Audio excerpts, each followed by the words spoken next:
Hello and welcome to another episode of Auto Mundial, the home of all the latest car news and reviews. This time we head to North Wales to put the Honda Civic Type-R through its paces. Is it really worth its £50,000 price tag? We're also checking out a new EV from Cupra and the latest hybrid SUV from Lexus. Plus, we find out why the latest Subaru Outback is the perfect car for anyone with a horse. That's all coming up later in the show. Up first though, the news.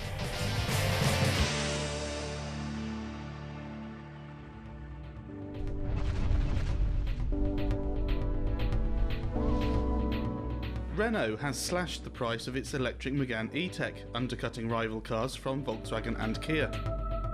The attractive French crossover did start at £37,000, but that has now been dropped to £34,395, while even bigger savings are to be had with higher trim levels. The mid-range Techno Plus trim has been reduced by £3,000 to £36,495, while the top-spec Iconic has been dropped by £3,500 to £38,495. The price cuts should make some room in Renault's EV range ahead of the release of the new electric Scenic, which we expect to start at around £40,000. Since its launch a couple of years ago, Renault has shifted more than 5,000 Megane E-Techs, and with right-hand drive production now being ramped up, the price cuts should see the Renault doing well against the pricier VW ID3 and Kia Niro EV.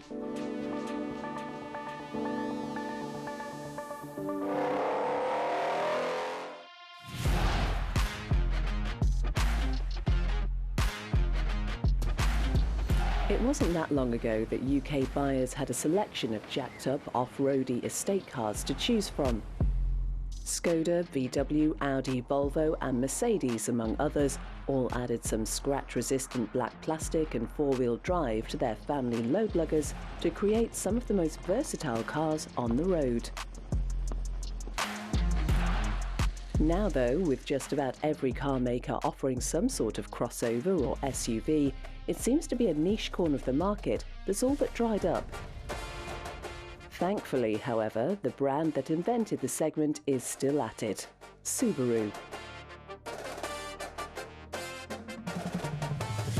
This is the new Subaru Outback, the latest version of the car that created the all-but-extinct genre.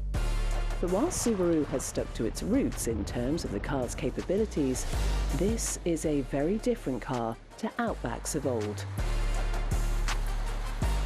In any of the old models, you were practically invisible. Like a chameleon, it discreetly blended into any surroundings you travelled to. Now though, the Outback has got all trendy. There's no denying that this is a very handsome car indeed, complete with lots of bright green lifestyle overland details and some seriously meaty roof rails. It is a real head-turner. Even in our short time living with the car, numerous other motorists stopped to ask us about it.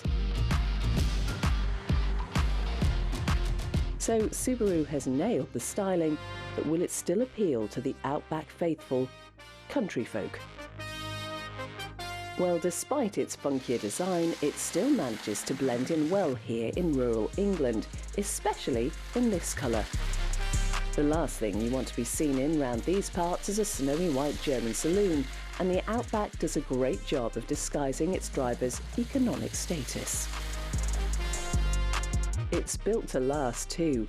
Every single piece of interior and exterior trim feels like it will survive anything, enabling you to pass it down to future generations as you would an ancestral country home. And then, of course, there's its off-road ability.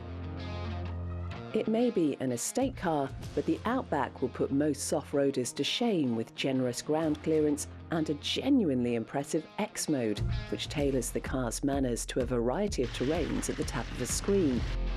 Perfect for towing a horse box across even the muddiest of gymkhana paddocks.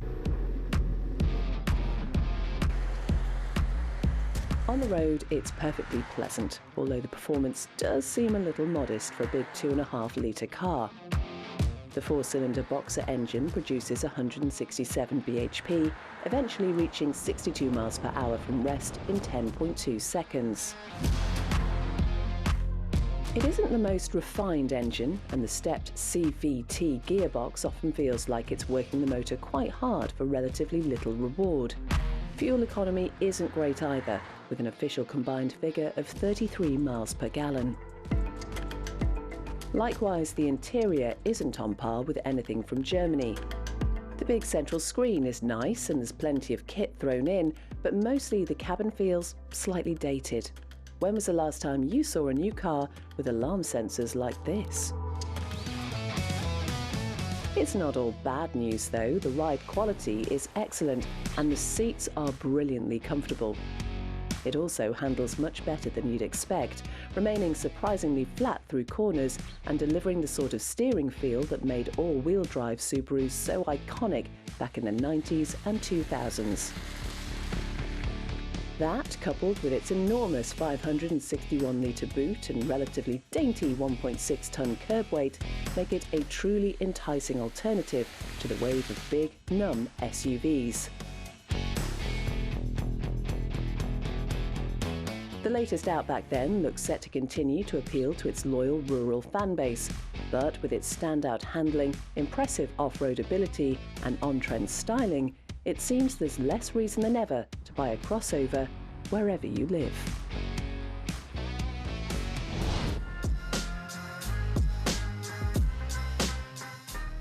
It's been 5 years since Cupra first lifted the lid on its Tavascan concept. It was a svelte coupe SUV with an electric powertrain and a striking design that we thought looked almost production ready. Well, now, finally, it is.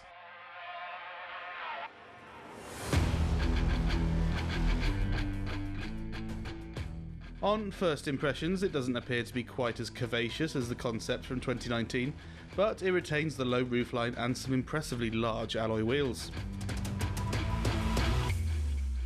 There are, of course, plenty of copper accents, as we've seen on other Cupras, and some distinctive triple triangle headlights, plus a similar pattern at the back. The Tavascan sits on the VW Group's MEB platform, the same one we've seen underpinning most Volkswagen, Skoda and Audi EVs, as well as Cupra's other electric car, the Born. From launch, 2 versions of the Tavascan will be available: a base spec car with a rear-mounted e-motor producing 282 horsepower and a dual-motor all-wheel drive version with 335. The cheaper model will be the one to go for if you're after maximum range, with a WLTP score of 341 miles.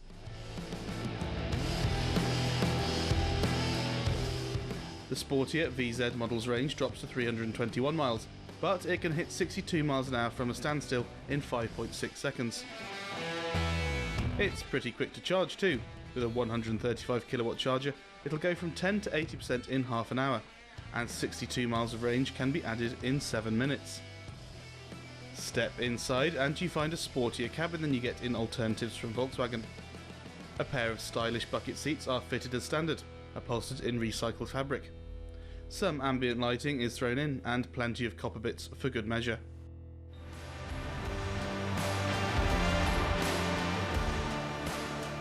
Sitting in the middle of the futuristic dashboard is a whopping 15-inch touchscreen, while climate controls are operated via a backlit touch-sensitive slider. Rivaling the upcoming Polestar 4, as well as its VW Group stablemate, the Volkswagen ID.5, the Tavascan is likely to be priced somewhere around the £55,000 mark. The first customer deliveries are expected to start this spring, along with Cupra's new plug-in hybrid Terramar later in the year.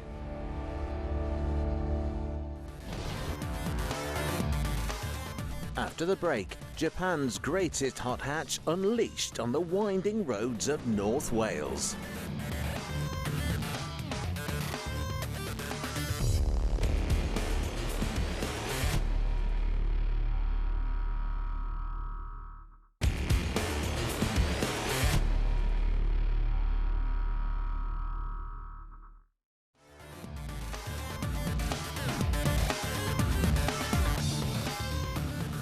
Coming up, 50 grand for a Honda Civic? First though,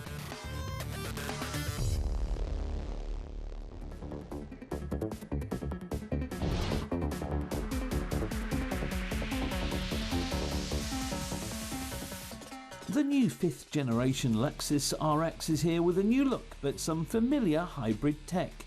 taking on the likes of the BMW X5 and Volvo XC90, the RX is a less obvious choice than some of its European competition. An early adopter of hybrid tech back in the 2000s, the Lexus RX has garnered a reputation for both build quality and efficiency with what Lexus is now branding as self-charging technology. Don't be fooled by the marketing though, this is still a regular series hybrid as it always has been. This time though there is a plug-in version available. Sporting a fresh new look, Lexus is calling its new design language Next Chapter, but it isn't a huge departure from the old car's styling. It definitely looks more modern though, with a smoother front grille and some bold swishes and angles marking it apart from more minimalist rivals from Land Rover and Audi. The new RX has grown too. It's ever so slightly wider than before, although it does sit a bit lower. The wheelbase is longer too, giving the car a sportier stance than its predecessor. This racy look is added to by the stretched bonnet, while the new grille and angular headlights create an aggressive look to the front end. The back has been restyled too, with a full-width light bar and Lexus script replacing the badge, a trend we've seen on everything from Porsches to Peugeots. The biggest changes though are on the inside. The RX gets a totally new interior with elements inspired by the smaller NX. It isn't as striking as the cabin of a new Mercedes or Range Rover, but it's a big improvement over the old cars with a bigger focus on in-car tech. Priced from £62,000, the entry-level RX 350h is the standard self-charging hybrid model.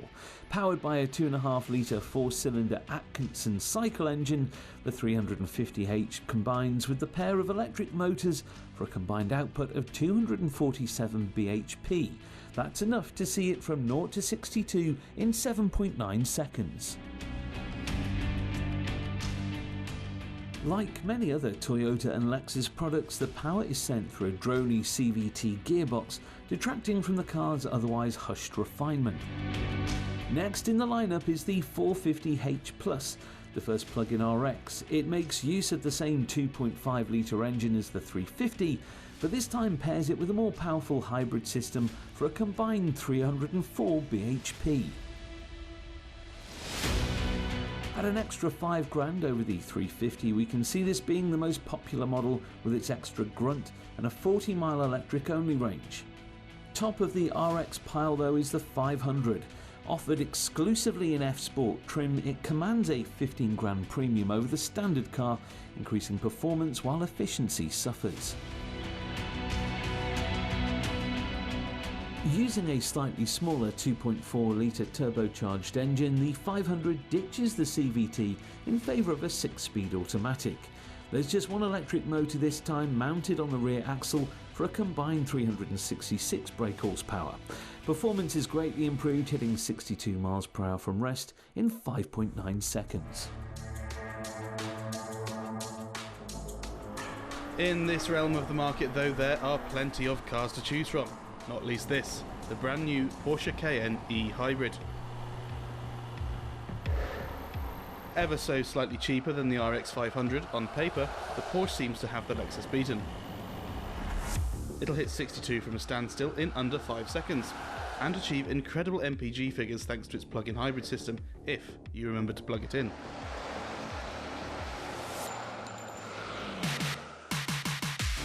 It looks the part too, with some subtle styling updates and enough colour and wheel options to keep you busy on the configurator for hours.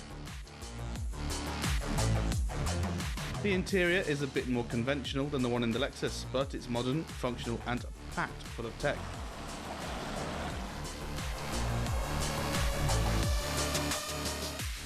The top spec RX 500 then doesn't make much sense. The cheaper models though with their ultra economical hybrid setups are good value. The RX is practical, handsome and with Lexus' reputation for building reliable cars likely to last forever.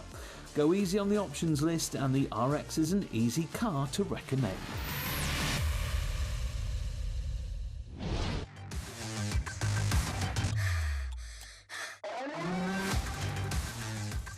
The Honda Civic Type-R. A hot hatch hero with an iconic lineage, boasting some of the greatest front-wheel drive performance cars in history. For years it's been Japan's best answer to the Golf GTI, but now its reputation as a blue-collar everyman sports car could be in danger. You see, the all-new Type-R costs quite a lot more than we were expecting. At a bit over 30 grand, the old model was perfectly placed to take on rivals from Renault, Hyundai and indeed Volkswagen, but now it seems Honda is taking the Civic upmarket. There's no easy way of saying this, but here goes.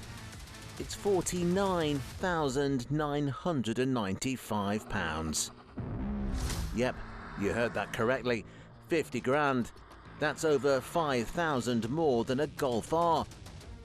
3.5 grand less than an Audi RS3 and a smidge less than a Porsche Cayman. And that's before you add any option packs. Crikey, it better be good then.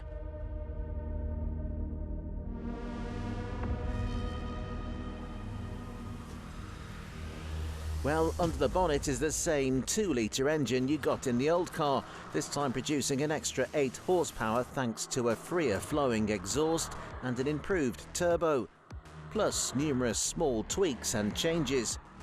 8 horsepower may not sound like a lot, and it isn't, but the new car can hit 62 from rest in 5.4 seconds, 0.3 seconds faster than the old model, and hit a top speed of 171 miles per hour. At this price point though, the Type-R isn't taking on Hyundai's i30Ns and Cupra Leons. Instead, it's in the firing line of the big all-wheel drive German hyper hatches. To keep it competitive, Honda has been working hard to ensure the front wheels can handle the 324 brake horsepower. Naturally, it has an impressive mechanical limited slip differential as well as an improved 6-speed manual gearbox. The tyres are wider too, 2 6-5 section Pilot Sports, and there's plenty of aero trickery designed to keep it planted in the corners. And boy, is it effective. Even on the most treacherous of British B-roads, the Civic remains planted. Press the plus R button and the steering becomes a bit sharper, the suspension stiffens up, and the 3 exhaust pipes become more vocal. The manual gearbox is simply a delight to use with precise shifts and a high-quality feel. There's a switchable auto blip function for downshifts too, making you feel and sound like a driving hero, even when you're just pootling around town. It feels less like a hot hatch and more like a hunkered down sports car, just one that happens to be front-wheel drive. The ride can get quite busy, but thankfully you can tailor the car's settings in its individual mode, letting you soften off the dampers while enjoying the lariest engine, exhaust and steering modes.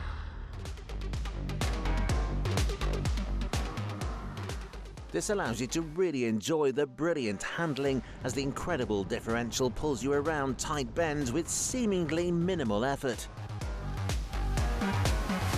It's out here on the road where the price tag starts to make sense. The performance and noise are tremendous, while the gorgeous red Alcantara bucket seats hold you in place as you fling it around the corners. There are plenty more upgrades to the interior too, like the chunky Alcantara steering wheel, special Type-R build number badge, and of course the trademark metal gear knob. There are Type-R specific graphics on both the infotainment screen and the digital cockpit, which changes depending on your driver mode. The rest of the cabin is standard Civic, which is no bad thing. We love the honeycomb mesh air vents, and it's absolutely spacious enough to be used as a regular family hatch. It even gets a large boot, although in this case it features a big rear wing. That, along with the 3 tailpipes and swollen arches and big wheels, are the most obvious giveaways to this car's sporting pretensions. The overall look is much subtler and a lot classier than the old model while retaining its Japanese tuner car spirit.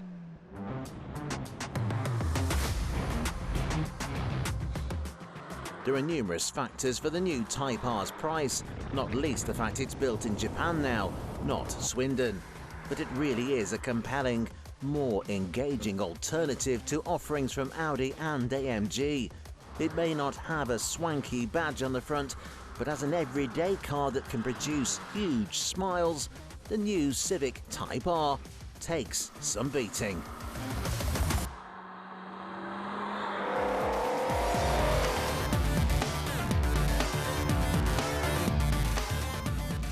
Join us again next week on Auto Mundial as we check out a special edition electric off-roader from Audi. Don't miss it.